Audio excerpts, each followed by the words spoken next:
Fala aí, torcida vascaína, voltamos com o nosso canal Vamos Vasco.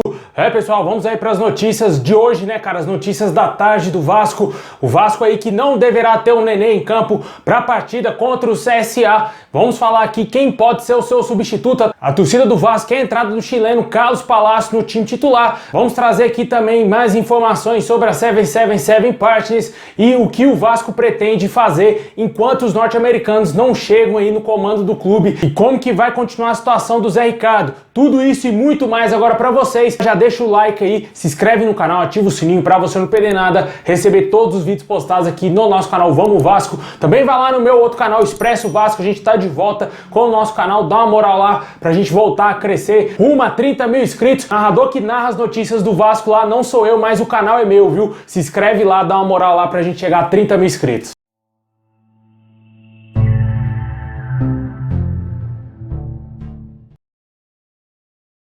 Bom, pessoal, com a baixa do Nenê aí pro próximo jogo aí contra o CSA, a torcida do Vasco espera que finalmente o Zé Ricardo coloque o atacante Carlos Palacio aí no time titular, né? O Carlos Palacio, que desde que chegou ao Brasil ainda não balançou as redes, tanto com a camisa do Internacional e também a do Vasco, né? Até agora ele realizou 2 jogos apenas com a camisa do Vasco. Espera que ele já consiga essa vaga no time titular, né? O time do Vasco é horroroso e ele chegou para ser aí um dos principais nomes para essa temporada, vindo aí contratado a peso de ouro pelo Vasco, né? Das contratações mais caras do Vasco aí nos últimos anos, e com certeza o torcedor espera muita coisa desse jogador, né? Ele que vem sendo comparado aí com a semelhança pelo Tevez, até o nome é o mesmo, né? Carlitos, né? O apelido carinhoso do jogador aí, Carlitos. A gente torce bastante para que ele dê certo com a camisa do Vasco, vem conseguindo ritmo de jogo, vem mostrando que está bem para entrar no time titular do Vasco. E a questão do Nenê é a seguinte, né? A gente falou hoje mais cedo, tem um cronograma aí, já tem uma previsão pro Vasco já poupar o Nenê nos jogos. Ele inclusive reclamou de uma lesão e deverá ficar de fora aí desse jogo contra o CSA.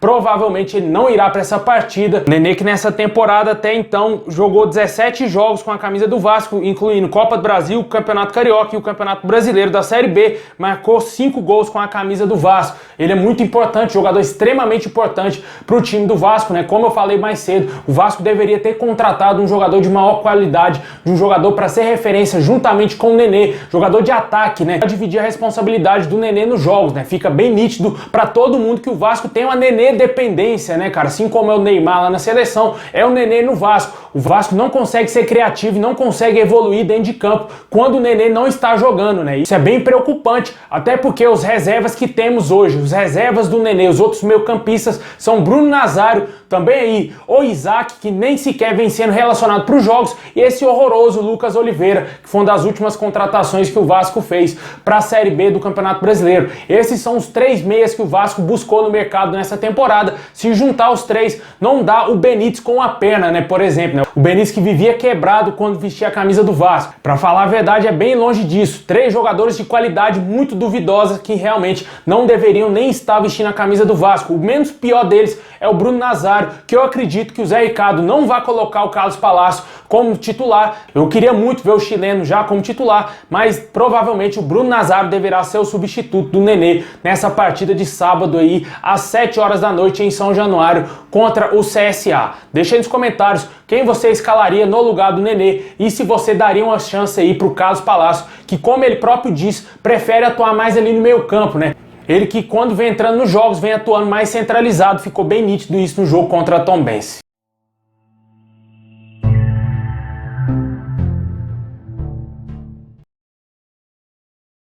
Bom, pessoal, a situação do técnico Zé Ricardo segue até mesmo insustentável para o torcedor vascaíno, né? O torcedor não quer mais ver o Zé Ricardo à frente do Vasco, só que o Jorge Salgado não vai demitir ele. A gente até falou sobre isso aqui, que ele vai esperar a chegada da 777 Partners em meados de julho para decidir se vai continuar ou não com o Zé Ricardo. A princípio, ele não será demitido, exceto se ele pedir demissão. Obviamente, se ele tentar pedir uma demissão, o Jorge Salgado deverá fazer de tudo para ele continuar no Vasco. Os resultados são horrorosos. Ninguém quer ver mais o Zé Ricardo à frente do Vasco, somente aí o presidente Jorge Salgado, que já disse que não vai fazer mudanças drásticas no futebol do Vasco, incluindo a demissão de um treinador, né? A 777 Partners também está apurando como que está a criação dessa nova liga que inclui o Vasco e os outros grandes clubes aqui do futebol brasileiro. Hoje teve a reunião lá na CBF e em breve devemos ter mais novidades sobre essa criação da liga, que já tem até nome, né? Que vai se chamar Libra, e a gente espera que o Vasco retorne o quanto antes à primeira divisão. Essa reunião que aconteceu hoje somente foram para os clubes da Série A e Série B do Campeonato Brasileiro.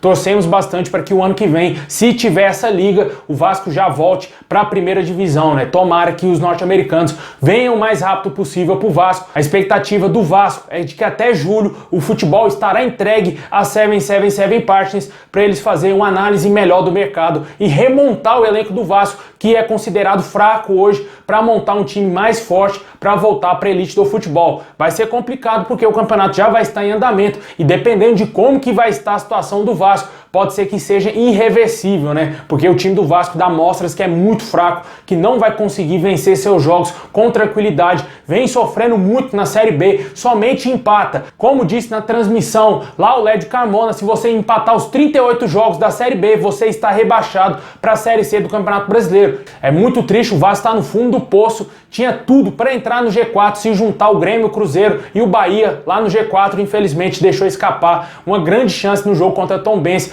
Agora vai ter essa chance em casa contra o CSA para vencer. O Caldeirão tem que pulsar e empurrar esse time do Vasco aí, porque somente o torcedor é capaz de ajudar o Vasco, porque esses jogadores são muito limitados e o apoio da torcida é essencial nesse próximo jogo. Deixa aí nos comentários se você concorda com o Jorge Salgado em esperar os norte-americanos para decidir a vida do Zé Ricardo. Fato é de que ele deverá ser demitido assim que o Vasco for vendido.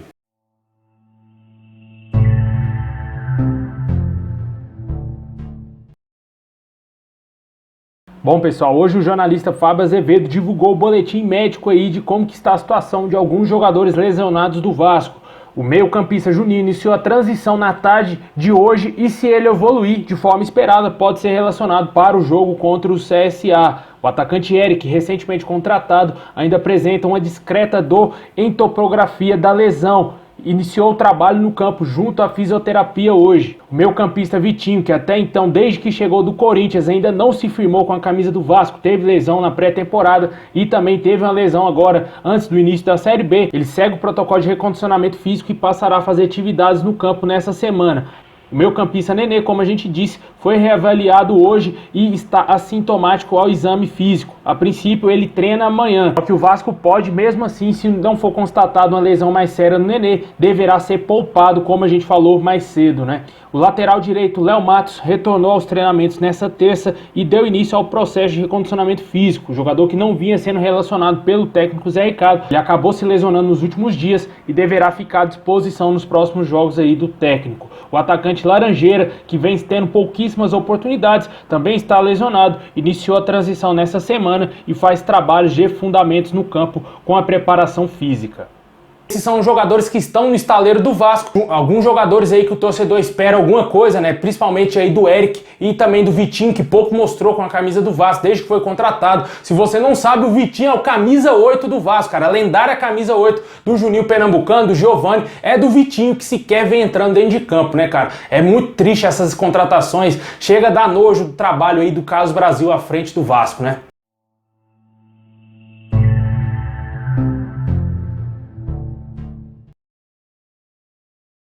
Bom, pessoal, é isso aí. Esse é o vídeo de hoje. Muito obrigado. Deixa o like, se inscreve no canal, ativa o sininho pra você não perder nada. Forte abraço, saudação vascaína a todos e tamo junto.